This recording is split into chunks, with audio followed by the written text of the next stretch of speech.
Teenage Mutant Ninja Turtles Shell Shock is a Gerstlauer Skyfly at Nickelodeon Universe in Bloomington, Minnesota. This ride is one of the only models in the US, with the other ones being at Lost Island in Iowa and the soon-to-be-open Epic Universe in Florida. The latter will be themed around the How to Train Your Dragon movies and have identical ride models right next to each other for added capacity. This particular one is, of course, themed to the Teenage Mutant Ninja Turtles and has all of their statues outside the ride's main entrance. It looks like there's sewer hangout when you walk through the entrance gate, and there's even a pizza cart in the main ride area, which is also the main control panel for the ride operators. There's also a video playing throughout the queue telling you the best ways to flip your ride vehicle if you want to. You can easily ride it without going upside down at all by just not moving the wings a ton. But to actually flip it does take some technique, which I'll discuss later. The ride itself is a giant arm that rotates the individual 12 ride vehicles up in the air at an angle, and you can move your cart's wings individually. The restraints are a bit different than the more modern over-the-shoulder restraints used on newer models. These particular ones are basically just a lap bar and some other over-the-shoulder bars further away from your body. This allows for a more free-feeling experience and some great hang time if you do manage to flip your ride vehicle. Each car also has turtle shells with different weapons on the back for each turtle, which is a nice touch.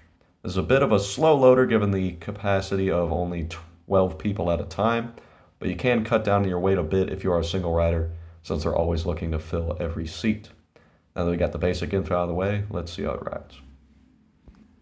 The ride cycle starts with the arms slowly lifting the vehicles off the ground a bit and then rotating fully to get you to a max height of 72 feet.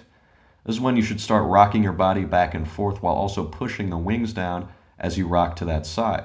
Once you start building some speed, you can fully rotate your vehicles more easily, especially when you lean to one side and push your wing when the ride starts diving back down towards the ground. You should also try and keep your legs back towards the ride vehicle to make it even easier to spin. Once you do start spinning, you can just hold the wings in one place to keep spinning, or if it gets to be too intense, just release the wings back to its original position to level out. It's still a pretty fun and relaxing ride without any spinning, and you do get some great views of the whole park from up there. It might take a couple of rides to get the spinning down fully, but it's really fun and fulfilling to get your ride spinning like crazy if you do. Overall, Shell Shock is a really fun and unique flat ride that can't be experienced at many other places, at least in the US.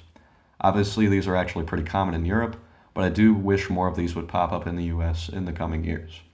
I'm very excited for the one coming to Orlando at Epic Universe, as that should have even cooler theming than this one, and seeing the two different rides go at the same time will be a sight to see.